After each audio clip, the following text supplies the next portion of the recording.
Alright, fellow Slayers, time to take a look at the second episode of the day, which is Older and Far Away. Buffy apologizes to Dawn for having to leave and hunt down a dangerous demon, promising that some real quality time will happen soon. In the cemetery, Buffy fights the demon, who gears his sword and disappears at random. Buffy sets the demon with his own sword and, unbeknownst to her, he's connected to the blade before she heads back home, sword in hand. At the magic box, the gang talk about Buffy's upcoming birthday, and Xander tells Willow that Buffy wants Tara at the party. A bit too eagerly, Willow agrees that her ex-girlfriend should be there. Dawn arrives and there's a brief talk about the trio and the complete lack of success in tracking them down. Dawn asks for company to shop for Buffy's birthday gift at the mall, but no one is available and she goes alone. Later that night, Dawn returns home to an empty house and retreats to her bedroom, where she unveils a brand new leather jacket underneath her own coat, one that she did not pay for. The next day at school, Dawn's called away from class to the guidance counselor. Haley questions about Dawn's life and tries to get her to reveal her problems. Dawn wishes that people would stop leaving her. Anya prepares food for the birthday party as Buffy informs her friends that she's invited a friend from work, Sophie. Xander and Anya share that they also invite a guy friend for Buffy, which doesn't please her. Buffy lets Tara in and the two talk secretly.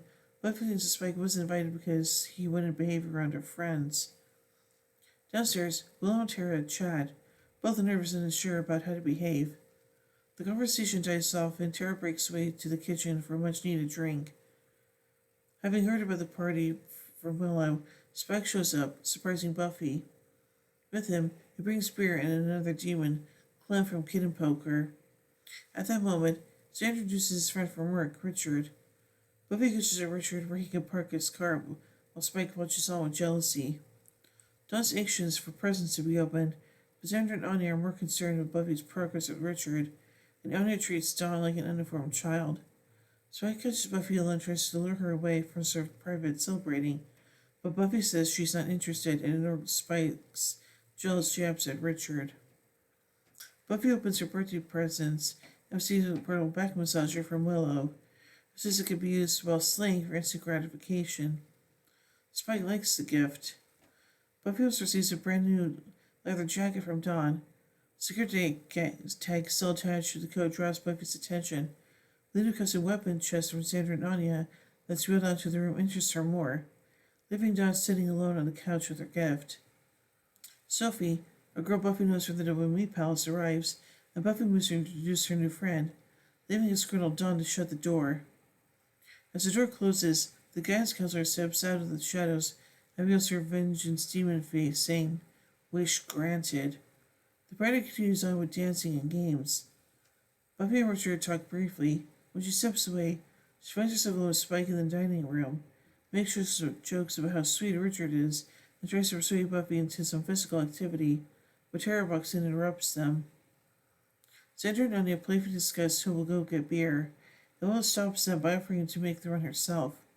However, as if again believing, Willow drops her head to the table. The party continues as the gang play Monopoly and poker in groups, while Dawn watches on, happily. The next morning, no one has left the house, and they notice it's weird that, despite how much they all want to be where they have to be, they don't go anywhere.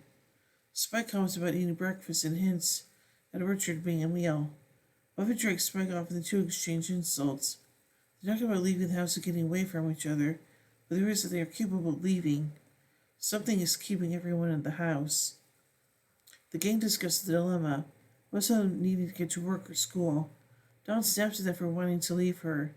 Suspicious, the Scuba Gang talked to Dawn and questioned whether she did a spell or something to lock them all in the house. The accusation defends her, but they don't drop the subject when she denies it, which only upsets Dawn more. It's just magic to fix the problem, but Tara, who doesn't have any supplies on her, is the only one who could do it. Willow reveals that she still has a few items she kept for emergency only. Tara's disappointed but asks for the supplies anyway, making clear that Willow is to keep her distance from the spell casting. Tara performs a spell to release her from the house, but instead, it releases the demon from the sword Buffy brought home. The third one demon attacks the gang, and he cuts Richard on the chest while retreating to the walls. Richard's wound is tended to, noises compared to the walls, and Anya begins to show signs of claustrophobia. Xander covers her, and as he goes to get some water, the demon attacks him. Buffy and Spike fight the demon back into hiding, but Xander shows more concern for Anya's desperate state than his own physical harm. Buffy and Dawn finally get to talking, and Dawn begins to open up.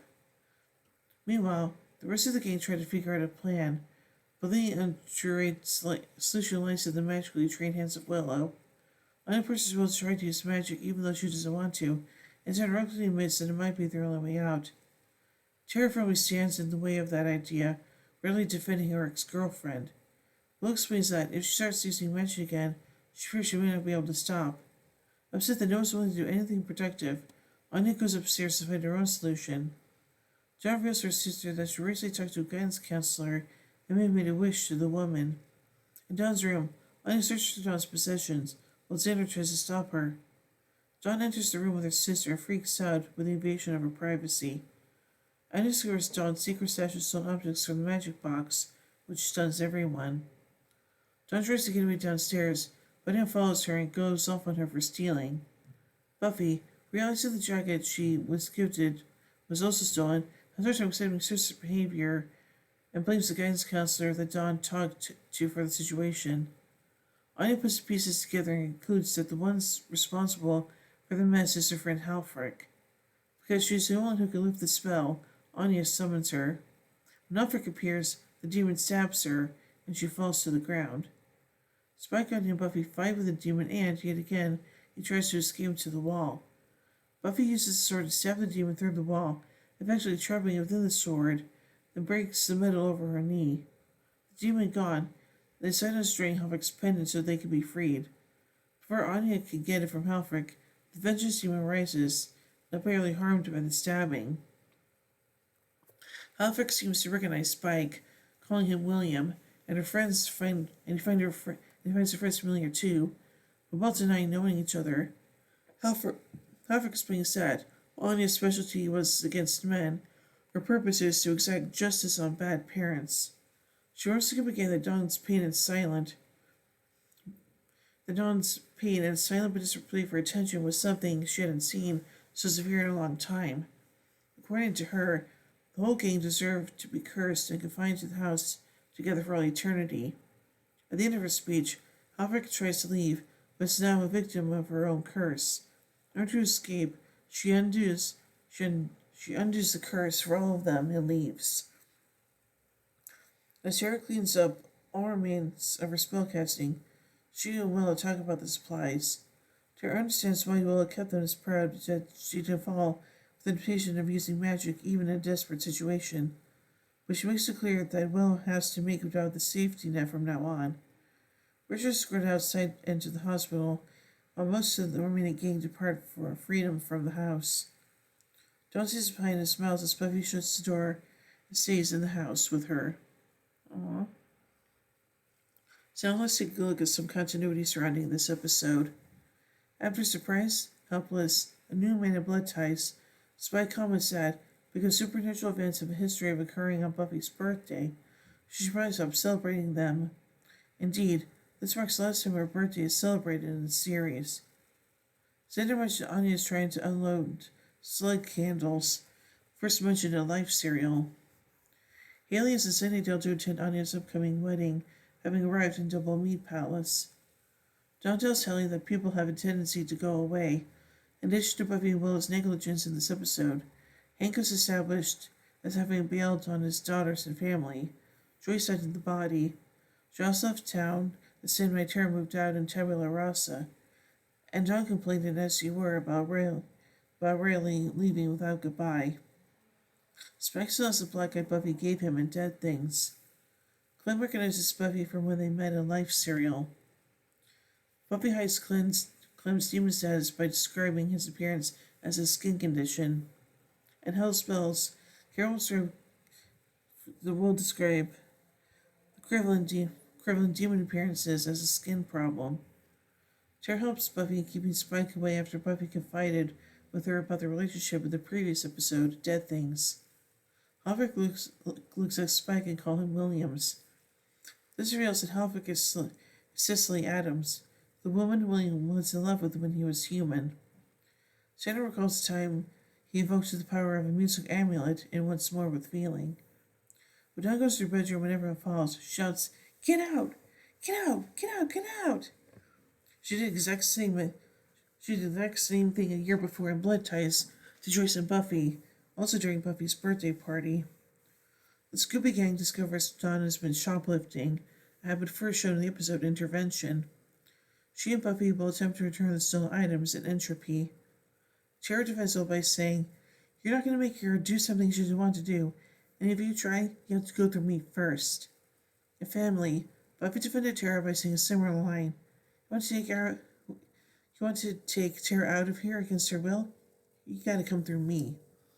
It's revealed that it's sorted through the Chose cannot kill a vengeance demon. This will be seen again as selfless after Buffy stabs Anya.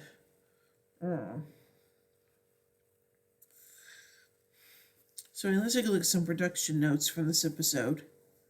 This episode's title is taken from a memorable quotation at the end of J.G. Ballard's novel Empire of the Sun about the realization he's come to as his current physical relationship with his family. The episode also features Dawn's teacher discussing the book in class. The character of Richard is a classic Star Trek reference, a fresh-faced, never-before-seen character who, when encountering a form of otherworldly life, is really injured, almost fatally. Add to this fact that he's just a red shirt, it makes an example of an early Star Trek throwaway character. The premise of this episode is similar to the 1962 film The Exterminating Angel, which also has a group of characters that are mysteriously trapped at a party who eventually discover how to escape. Let's take a look at some deleted scenes. Buffy's line was cut. All the good ones get picked up by that lady with the wig. Lay off. Will and Anya's exchange was cut. Willow, I'll be fine. Anya, there's this some weird definition of fine that means hiding in a room and crying. Willow, no. Anya, because we're tired of the crying. Now let's take a look at some pop culture references. Dawn was assured with the title of the 1974 film Foxy Brown. Dawn's teacher talks about things Jim lost during his years in Shanghai and things he's gained, and reference to the novel Empire of the Sun, the source for this episode's title. Xander makes a reference to the Stephen King short story Children of the Corn. Nicholas Brendon played a role in the film Children of the Corn 3 prior to his role in Buffy. Xander makes a reference to the Twilight Zone episode It's a Good Life, where a child with godlike powers isolates his small town from the rest of the world on a whim, and any adult who defied or annoyed him was banished to the cornfield. Dawn, Xander, and Clem watched the cartoon Presto Changeo. Buffy, Anya, Dawn, and Richard played the board game Monopoly. Halfrick announces her arrival by saying, "You rang?" Richard's catchphrase said whenever he's summoned in the 1964 TV series The Addams Family. And now finally, let's take a look at some goofs. At the start of the episode, Buffy assumes the demon ran away. The following day, when it appears in the house, she says that she has killed it 2 nights before. She actually scared it away the night before. When Buffy drags Spike to the front door, his reflection can be seen in the mirror, even though vampires aren't supposed to have a reflection. When Bradley Keeley's pictures of success displayed in the background by Mexico and Evan Wade can clearly be heard despite the censorship practices in the United States. So I think this episode is pretty unique, and yeah, I could definitely see why Dawn tried to make that why Dawn made that wish with the vengeance demon. So yeah. So for all I give Older and Far Away 4 vampire steaks out of 5. When I tune in a bit, so we took the final episode of the day, As You Were. So, until then, here endeth the lesson.